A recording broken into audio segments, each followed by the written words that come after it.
मौजूद हैं army chief Ashok Raj भी बैठक में मौजूद है। उनके तमाम जो कलीग हैं वो भी इस वक्त मौजूद है। इंजिना, चूंकि आप पत्रकार भी हैं, सामाजिक अभियंता भी हैं, सामाजिक तौर पर भी आप तमाम चीजों पर नजर रखती हैं, इस पूरे खबर में खबर क्या है? क्या वाकई वहां पर नाराजगी 25-26 प्लेटफॉर्म को बंद करने को लेकर थी? तो उसमें नाराजगी इतनी उग्रता में कैसे बढ़ गई? दूसरी बात, क्या सरकार से नाराजगी है? तीसरी बात, इसके पीछे और कोई कारण है? असल सच्चाई है क्या? बहुत बहुत धन्यवाद। क्या है कि नेपाल में ये आंदोलन फर्स्ट टाइम नहीं हो रहा है। इससे पहले राजशाही के मांग लेकर भी आंदोलन हुआ था, उसमें भी बहुत लोग घायल था, बहुत लोग ने जान गुमाया। उसके बाद सोशल मीडिया धीरे धीरे सरकार ने दमन किया। दमन के बाद ये जो जेएनजी का आंदोलन है, ये एक हफ्ते पहले सरकार ने सोशल मीडिया 26 साइट्स बंद किया। उसके बाद में जो टीनेजर्स एज का ग्रुप है, जो 19 से 95 साल का जन्मा हुआ लोग है, वो लोग का बहुत वो गुस्से में है, क्योंकि वो ऐसा वाला लोग का रोजगारी और ऐसा वाला लोग बाहर काम करने के लिए और फैमिली कनेक्शन के लिए, लाइक वो है ना, यहाँ का फैमिली का हर एक घर एक परिवार बाहर है, नेपाल से बाहर, कंट्री से बाहर है। इसके लिए भी जो बातचीत करने के लिए परिवार में हर दिन हर रोज बात करने के लिए वो फेसबुक के माध्यम से, इंस्टाग्राम के माध्यम से, व्हाट्सएप के माध्यम से बातचीत हुआ था। लेकिन अचानक सरकार ने ये मांग दिया, ये किया कि ये निर्णय किया कि सोशल साइट्स बंद करने के लिए। उसके बाद वो लोग बहुत गुस्से में थे, वो नाराज थे। इसके बाद में कल और 2 दिन पहले सरकार को भी अल्टीमेटम दिया था, लेकिन सरकार ने इसको कुछ नहीं संबोधन किया। उसके बाद में आज का आंदोलन काठमांडू नहीं बल्कि नेपाल की राजधानी लगायत के ये शहर, कईयों इलाके, भारत और नेपाल के बॉर्डर के एरिया में भी आंदोलन शुरू हो रहा है, प्रोटेस्ट हो रहा है। कईयों लोग घायल है। अभी तक मौत का संख्या 16 हो चुका है और बाकी घायल है। अभी तनावग्रस्त काठमांडू है। इंजिना, अभी अभी अभी इस वक्त स्थिति क्या है? अगर आपके पास कुछ इनपुट हो तो हमारे दर्शकों को आप साझा करें कि मौजूदा दौर में जो परिस्थिति बनी है, उसके बाद आपात बैठक चल रही है, यानी कि सरकार गंभीर हो गई है, लेकिन गंभीरता के बाद आपको क्या लगता है, कितना दबाव है या क्या पहल हो सकती है? अभी भी स्थिति बहुत तनावग्रस्त है। सरकार ने कर्फ्यू जारी किया है। कर्फ्यू जारी करने के बाद में भी आंदोलन हो रहा है। इसके बाद में पुलिस ने गोली चलाया। अभी सुरक्षा परिषद का बैठक चल रहा है राजधानी काठमांडू में। उसमें प्रधानमंत्री KP Sharma Oli, army chief Ashok Sigdel और आपके सही बात है, वित्त मंत्री और नेपाल के मुख्य सचिव बैठक में शामिल हैं। कईयों लोग शामिल हैं। और इसमें क्या है कि फर्स्ट लेयर, लाइक उसमें नेपाल का KP Sharma Oli, communist party और प्रचंड कम्युनिस्ट पार्टी, जो डेमोक्रेटिक पार्टी था, डेमोक्रेटिक और कम्युनिस्ट पार्टी का अलायंस का गवर्नमेंट था, उससे पहला ऐसा वाला नहीं था, इतना हरकत नहीं था। लेकिन लोग तो बहुत गुस्सा में है। यहाँ के सरकार 2 साल अच्छा से नहीं टिक पाया था, क्योंकि 6-6 साल में सरकार परिवर्तन होने के बाद नेपाल के आदमी और नेपाल के जो लोग यंगस्टर्स का काम नहीं पाया, इसके लिए वो काम के ढूंढने के लिए, रोजी रोटी की ढूंढने के लिए वो बाहर जाना पड़ेगा। इसके ये समस्या था ये समस्या में गुजर कर ये आंदोलन का धीरे धीरे जब ये नॉलेज बढ़ गया, जब ये जो आंदोलन करने वाले जो आज का जेएनजी है, ये सारे सोशल मीडिया में डिपेंड वाला आदमी भी था, क्योंकि इसका क्लास यहाँ से चलता है। सारे जब बंदेज हुआ, उसके बाद में ये आग आज काठमांडू में नहीं, अलग अलग हिस्से में भी चल रहा है। जी जी, इंजिमा हमारे साथ आप बने रहिए, मैं फिर से आपके पास लौटूं। मेजर सोई यहां पर जो बात कर रही है इंजिमा, सब बहुत महत्वपूर्ण हो जाता है कि जब नाराजगी इस वजह से हो क्योंकि हम कम्युनिकेशन कर रहे हैं, उस प्लेटफॉर्म को आप बंद कर दें। जब नाराजगी इस वजह से हो कि कम्युनिकेशन के साथ साथ वहां पर क्या इनकम भी उस प्लेटफॉर्म से मिल रहा है, ये कई वजहें इसमें जुड़ती हैं। कंक्लूड करेंगे आप कैसे इसको कि हाँ वाकई आज ये नेपाल के लोगों की या सोशल मीडिया का किसी भी देश के युवाओं के लिए खासतौर से एक कम्युनिकेशन जरूरत के तौर पर सबसे बड़ा प्लेटफॉर्म ये बन गया, या इससे इतर कुछ और कहानी आपको दिखती है? क्योंकि ये जो पूरा बेल्ट है, हम काठमांडू की बात न करें, नेपाल और इंडिया के बीच में एक बड़ा हिस्सा है जिसे मधेसिया कहा जाता है। क्या आपको नहीं दिखाई देता कि मधेसिया हिस्से में भी काफी नाराजगी दिख रही है? नहीं, बिल्कुल। देखिए, ऐसा है कि अंजना जी की जो बात है काफी महत्वपूर्ण है, क्योंकि आजकल की जो जनरेशन है ये सोशल मीडिया पर काफी डिपेंडेंट है। और जिसको कहते कई बार तो मोबाइल के साथ ही जिंदगी चल रही है। एक तो बात ये है। दूसरी बात कम्युनिकेशन के लिए, क्योंकि ये बात भी सच है कि नेपाल के लोग नौकरी के लिए पूरी दुनिया के अलग अलग देशों में फैले हुए हैं। जैसे हमने भारत में भी देखा, इसके अलावा मैं अभी अमेरिका में था, वहां पर भी काफी नेपाल के लोग, हमारे भाई लोग थे वहां पर। तो इनसे कम्युनिकेशन करने के लिए, बातचीत करने के लिए कोई ना कोई सोशल मीडिया चाहिए होता है। तीसरी बात यह है कि अगर आप इस तरह से बैन कर देते हो और कुछ सिलेक्टिव बैन होते हैं, तो उसमें फिर लोगों को आक्रोश हो जाता है कि अगर 16 एक साथ से बैन हो गए तो कहीं ना कहीं सरकार की जो बीच में बातचीत वाली स्थिति है वो फेल हुई है। क्यों नहीं उनके साथ और बातचीत का समय दें, या कुछ ना कुछ एक ग्रेजुअल मैनर में किया जाए। चौथी बात यह है कि वहां पे ये, जैसे पहले ही मैंने बोला था, और ये बात है कि असंतोष के कारण और भी हैं। उनके अंदर बेरोजगारी है, वहां पर गरीबी है, वहां पर जो है इस समय में दमनकारी नीति मानते हैं, और साथ साथ एक राजशाही के समर्थन में भी पहले भी आंदोलन होते रहे, जो कि राजशाही अगर आती है तो वो भी, उसके बारे में भी एक ग्रुप्स बने हुए हैं। तो ये सब मिक्स होके जब इस तरह का होता है कि मौजूदा सरकार के खिलाफ एक जब असंतोष की भावना होती है, तो एक कारण कोई निकल के आता है कि अचानक सोशल मीडिया बंद कर दिया, तो उसके ऊपर एकदम से बातचीत चलती है वर्ड ऑफ माउथ के द्वारा कि ये बस बहुत हो गया। और जैसा कि पहले नोटिस देके किया है, लेकिन कई बार क्या होता है, जब आप नोटिस देते हो तो जो लोकल जो लीडर होते हैं, एक ऊपर लीडर नहीं दिया, जो कि लोकल लोग होते हैं, वहां जोश जोश में वो आगे बढ़ जाते हैं और एक बार स्थिति कंट्रोल से बाहर हो जाती है। यहाँ सुरक्षा कर्मियों के लिए एक बहुत बड़ा चैलेंज होता है, जब इतनी हजारों लाखों की संख्या में लोग आते हैं और सुरक्षा कर्मियों का इंटेलिजेंस फेल हो चुका होता है। उनको समझ में नहीं आता कैसे किए, क्योंकि अगर उनका इंटेलिजेंस होता ठीक से तो फिर वो एक काफी दूर से उनको रोकना शुरू करते। बैरिकेड लगे होते हैं, बैरिकेड की लेयर लगी होती है, एक लेयर, दूसरी लेयर, तीसरी लेयर, जब तक किसी नहीं, मैं इसी पॉइंट को आपसे चाहूंगा, थोड़ा सा आप एलोबरेट करिए, क्योंकि आप डिफेंस से जुड़े रहे हैं। इस पूरे तस्वीर को अगर आप देखिए, आपको नहीं लगता कि हाँ, इसमें कुछ प्लानिंग ज्यादा महत्वपूर्ण हिस्सा हो सकती है? क्योंकि जो खबरें आई, जिस तरीके से अचानक से दृश्य हुआ, या परमिशन भी ली गई थी, तो वहां प्रदर्शनकारी इस तरीके की उग्रता दिखा दें, ये सामान्य परिस्थिति में होता है ऐसा क्या? नहीं, देखिए ऐसा है कि दोनों बातें हैं कि इसे प्लानिंग जरूर है, क्योंकि परमिशन ली गई है, प्लान करके रैली निकालने का प्लान था, इसका मतलब लोगों को इकट्ठे होना था।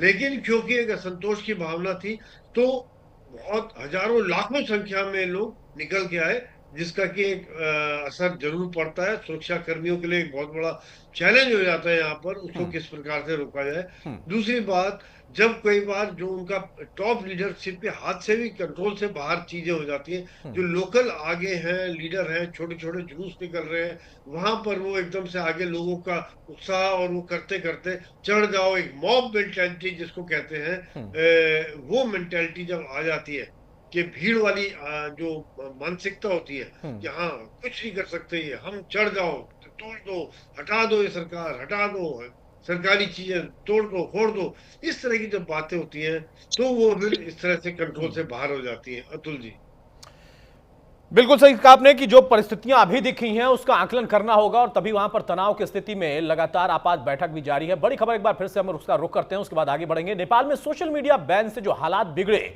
उस गोलीबारी में 4 पत्रकारों के जख्मी होने की भी खबर है। झड़प के दौरान एक पत्रकार को गोली लग गई। काठमांडू में सेना की 2 से 3 टुकड़ी तैनात की गई है, लेकिन मौजूदा सरकार और वहां की सेना इस वक्त आपातकाल बैठक के दौर में परिस्थितियों का आकलन कर रही है। समीक्षा जारी है और आगे क्या कदम उठाया जाए एहतियातन, इसको लेकर मंथन का दौर चल रहा है। काठमांडू में सेना की 2 से 3 टुकड़ियां हैं, लेकिन उसके साथ साथ कर्फ्यू का दायरा भी बढ़ाया गया है। नेपाल में सोशल मीडिया बैन के बाद जिस तरीके की परिस्थितियां बनी, जो हालात बने, उसको लेकर इस वक्त आपात बैठक के दौर में वहां पर चर्चा इसी बात पर है, फोकस इसी बात पर है कि आकलन हम कैसे करें।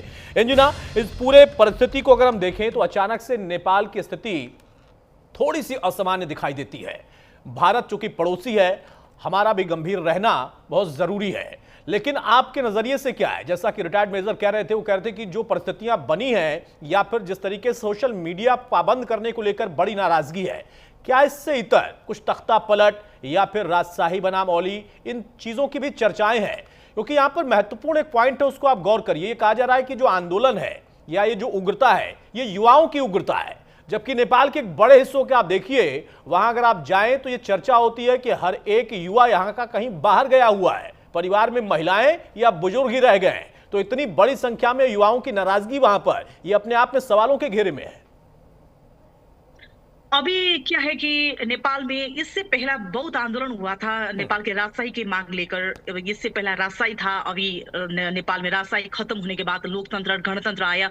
माओवादी ने 10 साल वो डिसअपियर होकर नेपाल से बाहर जाकर आंदोलन किया था। इसमें रक्तपात हुआ था, नेपाल आग से जल रहा था। ये आज का जो हालत है उसी हालत में था नेपाल, लेकिन वो शांति प्रक्रिया में आया। धीरे धीरे लोग तो ठीक ठाक थे, लेकिन फिर फ्रस्ट्रेशन क्यों हो रहा है नेपाल के? अभी मैंने बोला था, आपको बताया था कि सरकार अच्छा से नहीं चल पाया। नेपाल की सरकार अस्थिरता है, कभी चाइना के दो चीजें हैं, सरकार का अच्छे से ना चल पाना, सोशल मीडिया का पाबंद हो जाना। मैं इसी चीज को थोड़ा सा डिफाइन करना चाह रहा हूं कि क्या सरकार के खिलाफ उनकी जो व्यवस्था चलाने की है उससे नाराजगी है, या पर्टिकुलर सोशल मीडिया को उन्होंने पाबंद कर दिया, इसको लेकर नाराजगी है? इसमें ये मिक्स है। इसमें तो वही वाला पर्टिकुलर वाला नहीं है, इसमें मिक्स है। रोजगार बेरोजगारी का भी इसमें वो गुस्सा है, वो लोग गुस्से में है। दूसरे जो लोग यहाँ से एक घर एक आदमी विदेश में है, उसमें भी वो गुस्से में है। दूसरे क्या है कि नेपाल के भ्रष्टाचार जो बढ़ रहा है, अभी नेपाल में पैसा खत्म हो रहा है, अर्थतंत्र खत्म हो रहा है, इसके लिए भी वो गुस्से में है। ये सारे चीज के मिक्सअप के वजह से आज का आंदोलन हो रहा है। लेकिन इसमें क्या है कि आज का सुरक्षा परिषद का बैठक भी चल रहा है। प्रधानमंत्री ओली का ये हल्ला भी आ रहा है, वो इस्तीफा भी दे सकता है। वो भी कोशिश कर रहा है। यदि वो अच्छा से ये डील नहीं करेगा और इनको इग्नोर करेगा तो कल से क्या होगा नेपाल में, कुछ क्या हो सकता है, कुछ आदमी इसका आकलन नहीं कर सकते हैं। और इसमें अब प्रॉब्लम क्या है कि जो राजशाही वाला व्यवस्था था उसमें ये वाला हालत नहीं था। जब लोकतंत्र आया, गणतंत्र आया, उसके बाद में धीरे धीरे धीरे क्या हो गया कि लोग का जनमानस में जो भ्रष्टाचार का एक जग गड़ा था, वो आगे निकालने के लिए अभी का जो जेन जी का आंदोलन नेपाल में अच्छा से चल रहा है। और इसमें सिर्फ अभी जो देखने के लिए जो बाहर में आने के लिए जो बाहर में आ रहा है कि सोशल मीडिया बैन के लिए ये आंदोलन है। आप देख सकते हैं, आप वीडियो में भी देख सकते हैं, आप फुटेज में भी देख सकते हैं। केपी शर्मा ओली का नारा लग रहा है, उसमें शेरबहादुर देउवा का नारा लग रहा है, उसमें प्रचंड का नारा लग रहा है।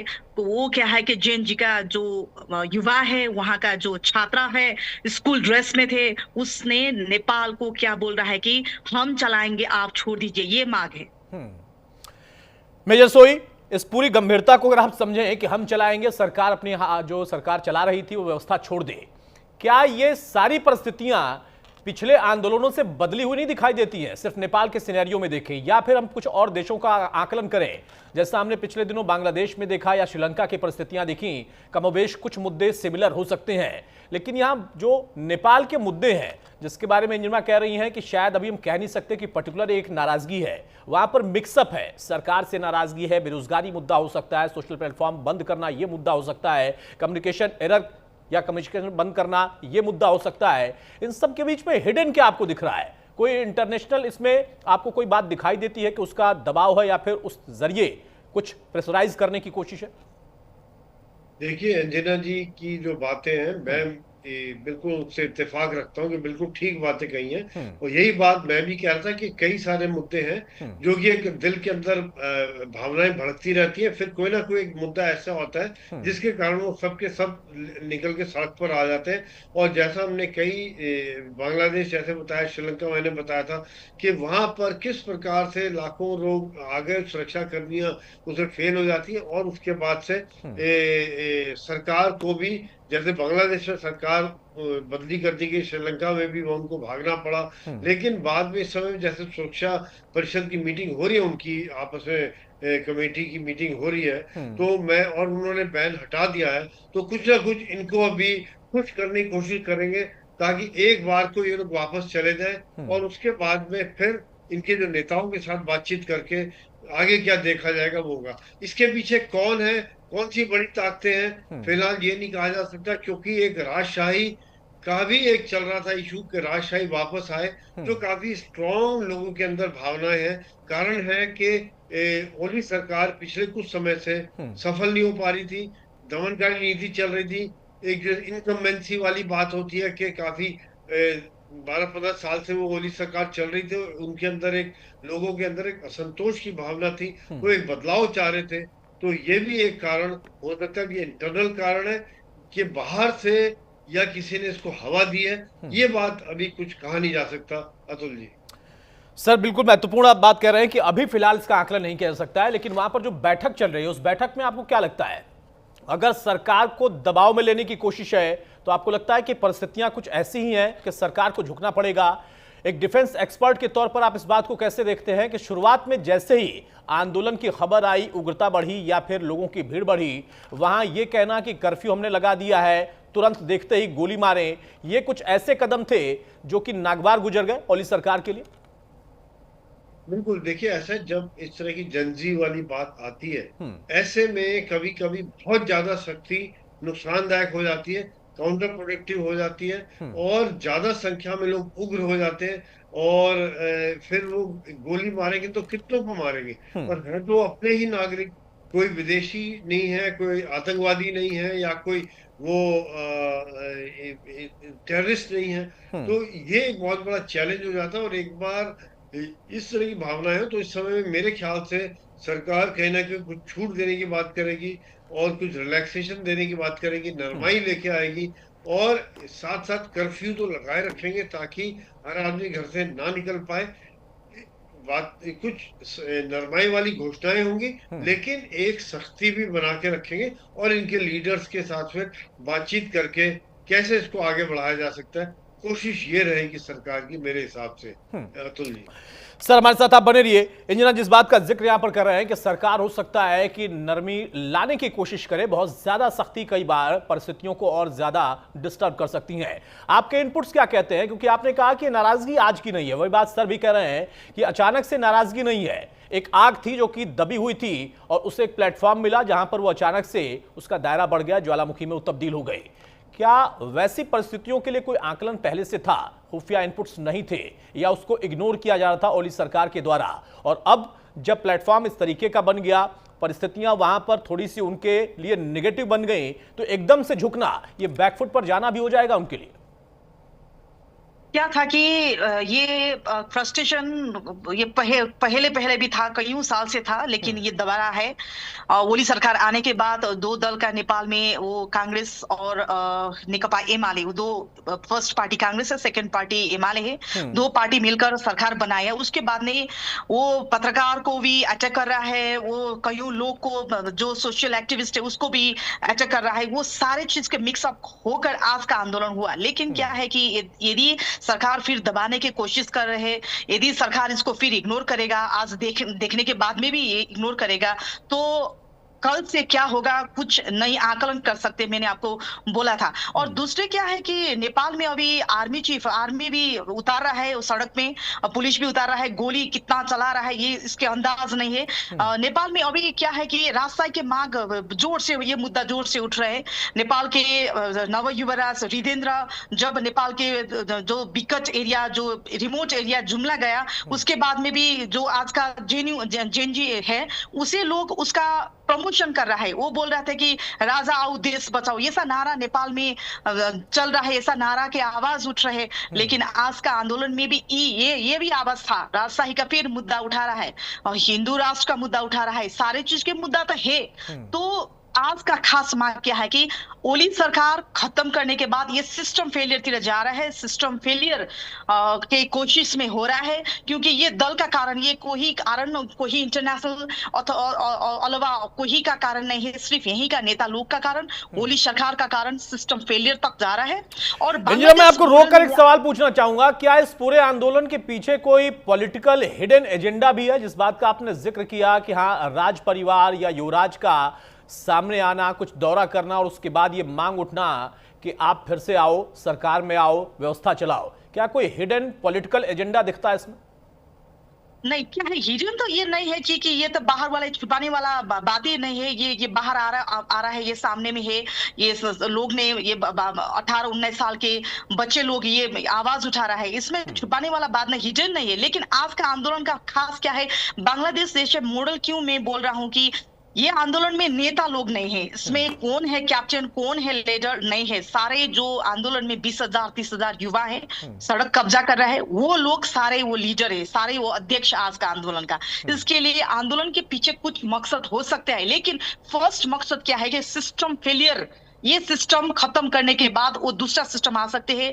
ये भी हो सकता है नेपाल में अंतरिम सरकार भी बन सकता है। सरकार में कौन जाएगा, कौन बनेगा, ये बात में पता चलेगा। लेकिन अभी का मांग क्या है कि ओली सरकार और कांग्रेस जो मिलकर, दोनों पार्टी मिलकर बनाया सरकार को खत्म करने का मेन मकसद है।